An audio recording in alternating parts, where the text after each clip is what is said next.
Hi guys, welcome back. Thanks for being here. Hi to my new subscribers. I am a little behind, but I'm getting caught up tonight.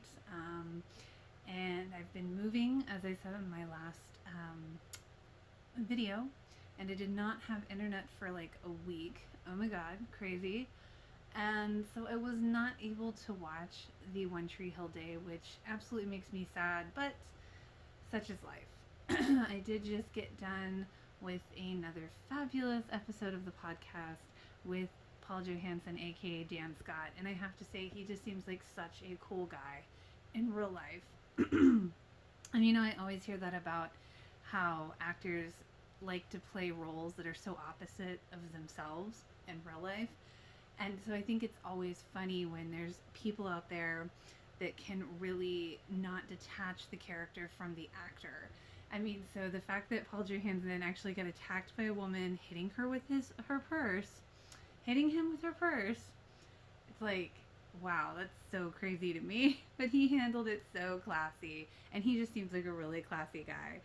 So it was really cool that he called in, and I definitely hope he calls in again. I would love to see one with him and Barbara, Deb. That would be a really fun podcast. So ideas for the future. But anyway, tonight's episode of my rewatch reaction of One Tree Hill is season 1, episode 14, I Shall Believe. A lot pops off in this episode, so let's see what I think. Talk about bad timing. Like, Haley is like having this moment, and it's like, Nathan, what did you just say? And then like Keith is calling, like, Lucas is in the hospital, and it's like, okay, get out, Nathan, bye. And it's like, it makes me, every time they have any kind of fight, it always breaks my naily heart. And again, with the bad timing, or maybe fortuitous timing, when Peyton almost tells Brooke, and then the phone rings. Oh no, you should go to Lucas. The emotional, deep surprise of Karen knowing that Dan said that he was Lucas's father. And then Brooke is coming up and she's freaking out, and Karen's just like, what is going on? It's kind of bittersweet because you see Keith kind of savoring those last moments of being with Karen in that horrible moment, because he's got to tell her or she's going to find out what happened. Such a powerful moment when Karen's just like, when she finds out that he was drinking, and she's just like, I trusted you and I need you to leave. I want you to leave. I mean, you could see the conflict on her face and the anguish on Keith's face. When Peyton was kind of calling Haley out on why she wasn't going to see Lucas, and she's like, well, I don't want to go see him because we had our fight and it was about you. I have to say, like, that whole conversation felt very adult to me versus high schooler. Deb in her picnic basket, and I just love how, Karen's just like, Dan is the reason that Lucas is, making it, like, still alive, and the look on Deb's face, it's just like, it's a very small yet powerful moment. Oh, Peyton's moment with the unconscious Lucas, just saying, I'll wait forever if I have to. And then here comes Karen, and they have their bonding moment. It's like, foreshadowing. Karen telling Peyton that best friends can forgive each other anything, and in walks Brooke. Yee! Oh, Brooke's whole comment about dipping into a sugar coma while Lucas is lying there in a coma in front of his mom. I adore the way Nathan is like, come on, Haley, let me take you to see Lucas. She's like, I wouldn't go with you even if Peyton wasn't taking me today. And I love that, yeah, even though she's pushing him away, he's still trying. And that again shows his growth, because he would never do that before. It's so emotional to see Haley, walking away from Lucas, being in his coma in the hospital, because it's interesting because it's like she's always so mature, so this was kind of one of those moments where I think she really let her emotions get the best of her.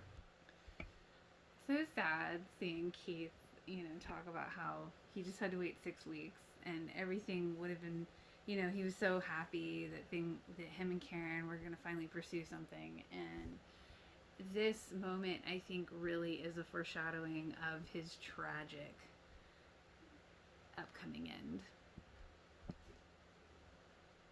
Watching Brooke want so desperately to bond with Karen is both beautiful and heartbreaking, because it's like, I mean, she eventually does, of course, in a different way, but it's like, that's not your role, girl. Pull back. I love when Karen finds the tattoo and she's just like, is anything not changed since I've been gone? And then in walks Whitey. I love it. Oh my god, and then Whitey is just that whole moment with Whitey and Karen, and she's like, I was never prepared for anything to happen to Lucas, and he's like, you have every right to be mad at Keith, but he does love Lucas, and such a good moment. Aw, the guys at the River Court, their little video tribute. So sweet. True to the narcissistic path, Dan comes in saying, I'm not going to agree to a divorce, and bringing up, dredging up old things from Deb's past to try to bully her into seeing things his way. Oh man, the rooftop conversation between Peyton and Haley is so authentic feeling, and it's so nice to hear it, because that was one of the few conversations that they really do have, like their heart to heart, because they later aren't so close.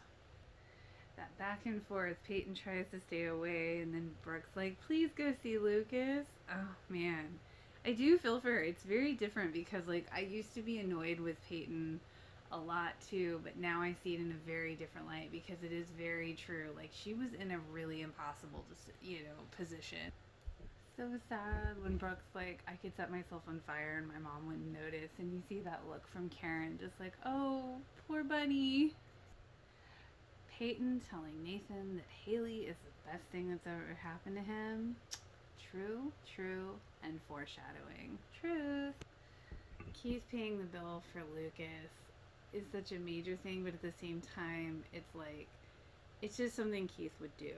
I feel like Keith would have done this even without the guilt of what had happened.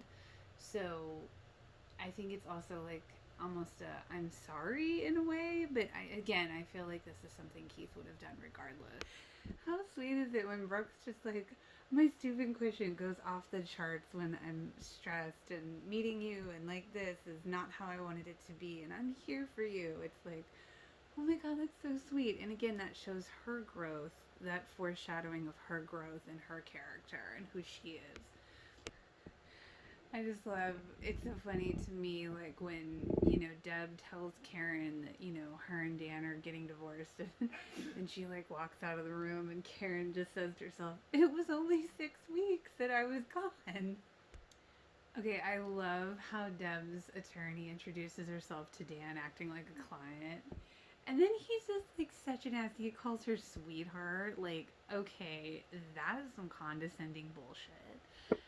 And then he's just so childish again, because he's like, oh, you better ask your client if she's ready for what will come out about her, and if she goes to trial. And I'm just like, the way the lawyer looks at him is like, okay. Oh my god, when Nathan goes to see Lucas and he's all confessing, like, Haley just wants to be forgiven, and I'm in the same place, with her, and he's going there for Haley, but he's going there for himself, and it's like this brotherly bond moment, because then Lucas wakes up, but before that, it's like Nathan's just like, maybe you're the lucky one because you can have a break from the game and the expectations, and it's just, oh my god, it's so good. There's so much, there's knowing what's coming. There's just so much foreshadowing, I think, in this episode. Oh my god, when Lucas like does the "Don't take my sunshine away," it's like, oh my god, who else got a little misty in the eye?